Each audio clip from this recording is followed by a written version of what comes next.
안녕하십니까. 2025년 6월 9일 월요일입니다. 코페스 군사정보 채널에서 오늘은 아제르바이잔 JF-17 40대 구입 곧 미얀마골 난다, 이런 주제로 말씀을 드리기로 했습니다. 아제르바이잔 하면은 얼마 전에 전쟁으로 많은 분들이 알게 된 나라죠. 이 나라가 파키스탄으로부터 JF-17 전투기 40대를 46억 달러 상당의 도입을 하는 계약을 체결했는데, 이 계약은 파키스탄의 방산 무기 수출의 최대 실적이라고 합니다. 외신들은 여러 가지 소식을 전하고 있지만 제가 봤을 때는 두 나라의 위정자들의 검은 돈 거래가 아닌가, 이런 생각이 들어가는 거래다, 이렇게 이야기할 수가 있을 겁니다. JF-17 하면은 말씀드리지 않아도 이미 다 아시고 계십니다. 처음에 100만 불짜리 전투기를 중국이 팔겠다, 이렇게 해서 우리나라의 FA-50 전투기 수출에 발목을 잡기 시작하면서부터 내놨던 기체들이 바로 JF-17 블록 1, 블록 2, 지금은 블록 3를 판매하고 있습니다만은 지금도 여러 가지 문제를 안고 있는 그런 경전투기입니다. 재원을 발표할 때는 좋다는 것은 다 갖다 붙인 그런 전투기로서 스펙만 보면은 세계 최고의 전투기다, 이렇게 말할 정도로 상당한 스펙을 자랑하고 있지만, 실질적으로는 이 전투기를 구매했던 나이지리아나 미얀마가 손을 들고 전투 부적합 판정을 내릴 정도로 악평이 나 있는 기체입니다. 제가 JF-17을 깎아내리기 위해서 일부러 그런 게 아니라, 많은 분들은 이미 나이지리아나 미얀마에서 벌어졌던 JF-17 전투기 도입 사건에 대해서 잘 알고 계시기 때문에 이런 말씀을 드리는 겁니다. 전투기 같은 주요 방산 물자들은 품질의 표준화가 되어 있어야 하는 것은 당연한데, 파키스탄이 갖고 있는 JF-17, 미얀마가 갖고 있는 JF-17, 이런 게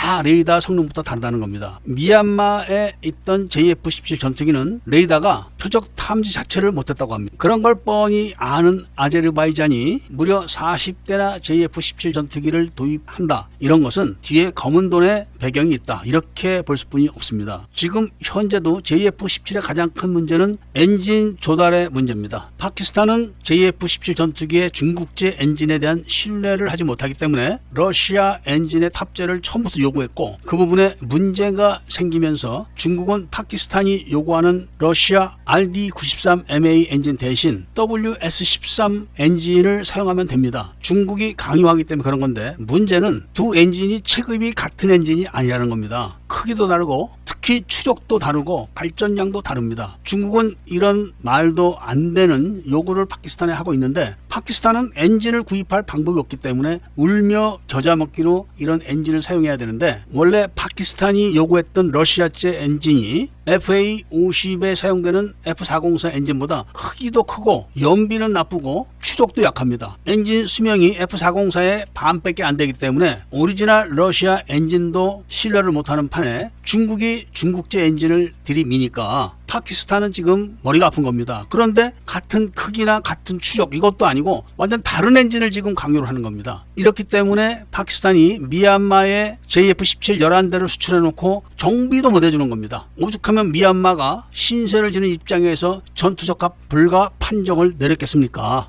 이 중국제 엔진은 같은 추력을 내는 서방제 엔진보다 덩치가 훨씬 큽니다. 왜냐하면 성능이 나쁘기 때문에 크게 만들어서 추력을 내야 되는데 그 힘도 또 작습니다. 그렇기 때문에 함정에 실리는 가스터빈들이 덩치가 엄청 큽니다. 그러니까 배도 크게 만들어야 됩니다. 그런데 중국은 이걸 속이기 위해서 중국은 거함주의로 나가기 때문에 배가 크다, 이런 거짓말을 늘어놓는 겁니다. 이런 거짓말에 속아가지고 터키가 5세대 전투기 개발을 하면서 파키스탄과 기술협정을 맺기까지 했었습니다. JF-17의 뻥 스펙에 속아가지고 JF-17 도입까지 검토를 했었습니다. 터키는. 이렇게 전투기의 기본적인 엔진마저도 제대로 확정되지 않은 JF-17 전투기를 40대나 구매한 아제르바이잔은 곧 제2의 미얀마 신세가 되는 겁니다. 남들이 들으면은 악담을 해라, 악담을 해, 이렇게 이야기를 할 수도 있겠으나, 현실적으로 전투기를 구입하는데 그 전투기의 엔진이 확정이 되지 않은 그런 전투기를 지금 구입하는 나라가 이 세상에 어디 있겠습니까? 물론 나라가 가난하다 보니까 FA-50 같은 전투기를 구입하지 못할 수가 있기 때문에 어쩔 수 없이 JF-17을 도입한다, 이렇게 대답을 할 수도 있겠지만, 이번 아제르바이잔의 40대 JF-17 구매는 곧 다른 나라의 교훈이 될 거다, 이런 말씀을 드리면서 오늘 이야기를 마치고자 합니다. 애국 시민분들과 밀매분들께서는 구독을 꼭 해주시고 좋아요와 알림 설정을 부탁드리면서 이야기를 들어주신 데 대해서 감사드립니다.